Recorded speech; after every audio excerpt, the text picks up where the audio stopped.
tous bienvenue. Le programme Pacte, c'est un projet qui vise à garantir l'autosuffisance alimentaire et à mettre fin à l'insécurité alimentaire et à la malnutrition sur le continent. Celui de la Côte d'Ivoire a été présenté aux bailleurs de fonds par le vice-président de la République, Timoko Mélié Koné, lors du sommet à Dakar sur l'alimentation et le développement agricole. On voit cela avec Mamadou Kwasi. La Côte d'Ivoire en pleine offensive au sommet Dakar 2 pour le financement de son programme Pacte. Un programme qui viendra doubler la productivité agricole tout en mettant l'accent sur les femmes et les jeunes.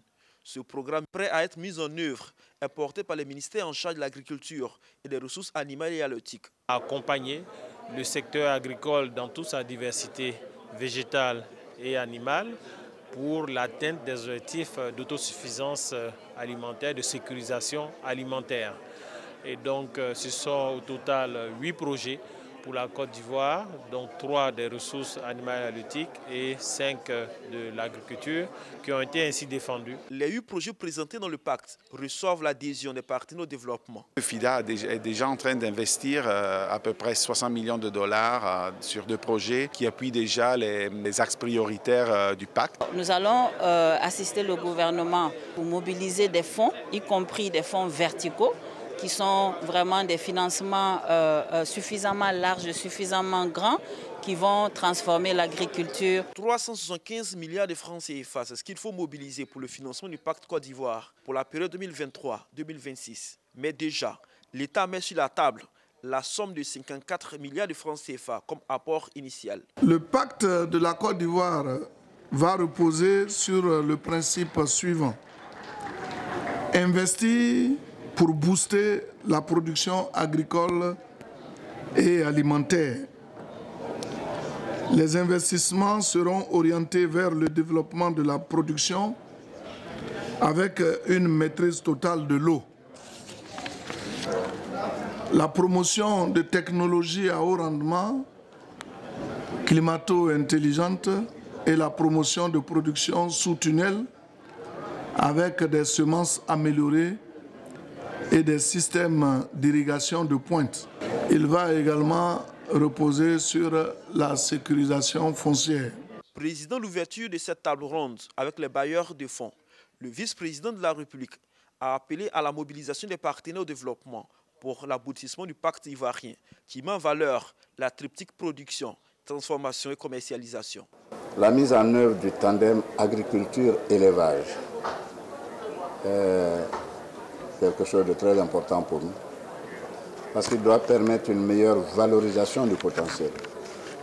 Et ça, nous y comptons. La production dans ces 2 secteurs se fera dans une approche filière et de chaîne de valeur pour permettre de rendre cette production accessible, surtout aux lieux de consommation sur l'ensemble du territoire national.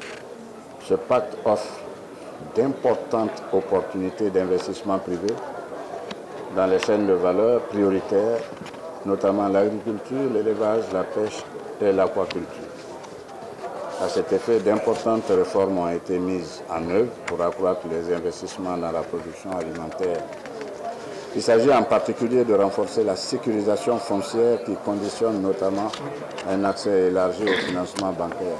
Je voudrais vous inviter les partenaires techniques et financiers ainsi que les investisseurs privés à s'inscrire à travers ce pacte dans un partenariat gagnant-gagnant avec l'État de Côte d'Ivoire pour assurer la souveraineté alimentaire et nutritionnelle de notre pays.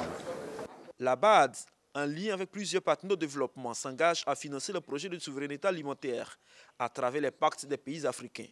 Mais déjà, il faut arriver à convaincre avec des projets porteurs. Au ministère du Plan et du Développement, les projets et programmes mis en place l'an dernier sont une réussite. D'autres sont sur de bons rails.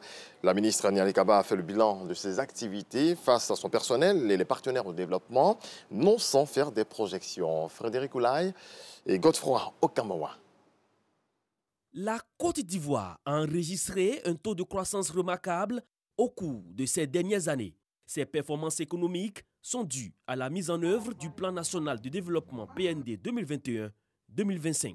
Je voudrais particulièrement me réjouir de la bonne réalisation du 5e recensement général de la population et de l'habitat RGPH 2021, dont les résultats globaux définitifs sont disponibles, et de la réussite du groupe consultatif pour le financement du Plan national de développement 2021-2025. Nialé Kaba s'engage à renforcer les acquis de l'année précédente. Mais pour 2023, elle décline les chantiers autour des axes majeurs, notamment le recensement des entreprises, la réalisation d'infrastructures, construction de complexes éducatifs, des établissements sanitaires et le reprofilage des pistes. Les vastes chantiers de transformation et de modernisation de notre pays, d'une Côte d'Ivoire rassemblée, solidaire, doivent se poursuivre et même s'intensifier au cours de cette année 2023.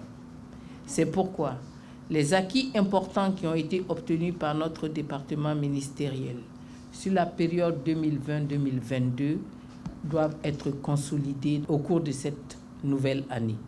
Les chantiers majeurs de notre département ministériel pour l'année 2023 porteront sur la poursuite de la mise en œuvre du Plan national de développement 2021-2025 à travers l'opérationnalisation du dispositif institutionnel et organisationnel de suivi, la réalisation de différents projets d'infrastructure.